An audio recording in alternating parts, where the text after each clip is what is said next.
बेकार थानायनिफ्राय उदां खालामनो थाखाय बायदि दामजु दामनाय सोलोंनाय हाबाफारि लाहोदों बेयो स्कुलनिफ्राय ना सोरबा मानि गौथुमनि गिबि गिबियावनो बड'लेण्ड बड'सा आरो आर'नाइ लोगोसे बड'लेण्ड रादाब नायगिरि गासै रायजो राजा नोंथांमोनखौ बरायग्रोनाय जाबाय आरो साबायखर जासिग्रोनाय जाबाय नैबेयो जोंनि बे UN एकाडेमि कुमारिकाटानिफ्राय गिबि खेब पदखेब होननानै बुंनानै लानांगोन गथ'फोरा नैबे मास मोनसेनि जि गरम बन्द जुलाइ मासनि बेवहाय गथ'फोरा जाहाथे साननाय हनायफ्रा बेलेगथिं डाइभार्ट जाया बिनि थाखाय जोङो फरायसालियावहाय थांनाय 7 खालारनिफ्राय फैगौ नैबे जुलाइनिनो 25 तारिख 25 जुलाइसिम जोङो मोनसे कालचारेल वर्कशप लादों बियो जोंनि फरायसालि सामलाय आफाद आरो फोरोंगिरि हान्जानिफ्रायनो बेखौ लानाय जादों फ्रि अफ कस्टआवनो जोंनि फरायसा फरायसुलिफोरखौनो आरो बायजोनिफ्रायबो साफा सानै बिदि इन्टारेस्टेड स्टुडेन्टसफोर फैदों बिथांमोनखौहाय माने ओरैनो बेकार माने टाइमखौहाय हगारालासे सोलोंथाइजों लोगोसे जाहाथे कालचारनि नलेजफोरखौबो लानो हायो बेफोरो जिउआव नांगौ जानाय मोनफा मोनफा गोनां आयदाफोर बेवहाय जोङो खाम सेरजा सिफुं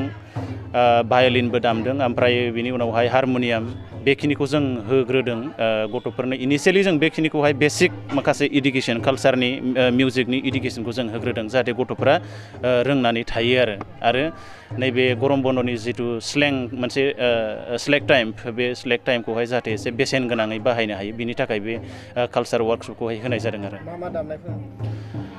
ओरैनो सेरजा थाबाय ओमफ्रायो खाम थाबाय हारमनियाम सिफुं ओमफ्राय भायलिन मोनबा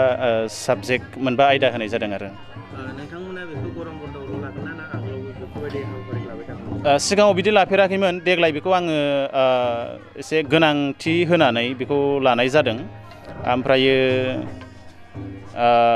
बियो नैबे गरम बन्दनि उनावहाय साबजेक्ट हिसाबै हाबसिगोन साबजेक्ट हिसाबै माने लेजार टाइम जोंहा मोनसे थागोन बे लेजार टाइमा जोंनिया ओरैनो 15 मिनिटल'मोन आरो बे 15 मिनिटखौ लेजार टाइमखौ एसे टाइमफोरखौहाय ओरै खालामनानै जोङो 1 घन्टा खालामनो नागिरदों 1 घन्टायावहाय 15 मिनिटआ ओरैनो फ्रि थागोन गथ'फ्रा एसे माने ब्रेक खालामनाय मानाय बिदि थागोन बेनि उनावहाय जेसेबांखिनि जोंहा 45 मिनिट्स बासिगोन बे 45 मिनिट्सआवहाय सोरबा स्टुडेन्टसफ्रा लाइब्रेरियाव बेस्थ' जागोन लाइब्रेरि मोनसे थागोन जोंहा लाइब्रेरियाव बेस्थ' जागोन ओमफ्राय माखासे मिउजिकआव बेस्थ' थागोन बेबायदि आरो बे क्लास माने साबजेक्ट हिसाबै हाबगोन खिन्थु माने कम्पालसरिथार नङा इन्टारेस्टेड स्टुडेन्टसफ्रा लागोन आरो माने बियो माने एग्जामावहाय माने मार्क सिस्टेम फैनाय नङा बेबायदि जागोन आरो धोरोम होननानै बुङोबाथ' बेवहाय जोंहा UN एकाडेमि गासै UN एकाडेमिफोरानो गुबुन गुबुन धोरोमनि स्टुडेन्टसफोर थायो ओंखायनो धोरोमफोरखौ बाध्य खालामनो हाया बियो गाव गाबागाव माने धोरोम सिबिनाया बे थागोन खिन्थु हारिमु होननानै बुङोब्ला जोङो बे हारिमुखौहाय बयबो सोलोंनो हायो आरो ओंखायनो हारिमु हिसाबै बर'नि हारिमु आगजु हिसाबै बेखौ रोंनानै थानाया गोनां साननानै बेखौहाय गासैबो धोरोमनि फरायसालियाव थानाय जोंनि स्टुडेन्टसफ्रा बेखौ लाजोबनो हागोन होननानै जोङो बेखौहाय माने आयदा हिसाबै होनाय जादों आरो ओरैनो बेवहाय गासै क्लास 7, 8 बे मोननै क्लासनिखौल' जोङो इन्ट्रडिउस खालामग्रोदों ओमफ्राय 10निखौबो होदों खिन्थु 9, 10खौबो होदों खिन्थु 9, 10निया जोंनिया मा जादों स्पेसियेल क्लास सोलिबाय थादों आरो दा स्पेसियेल क्लास सोलियोब्ला क्लास 10निखौ जोङो मिउजिकआव सोनो हायाखै एसे उसुबिदा जादों खारन बिथांमोनहा जोंहा 2023आव एग्जाम लिरगोन नालाय ओंखायनो जों बिनि इन्टारेस्टखौ बिसोरनो होनो हायाखै खिन्थु क्लास 9निखौहाय जोङो 3-4सो क्लास खालामनायनि उनावहाय सोनाय जादों दा 3 क्लासनि स्टुडेन्टसफोर बेवहाय माने बाहागो लादों आरो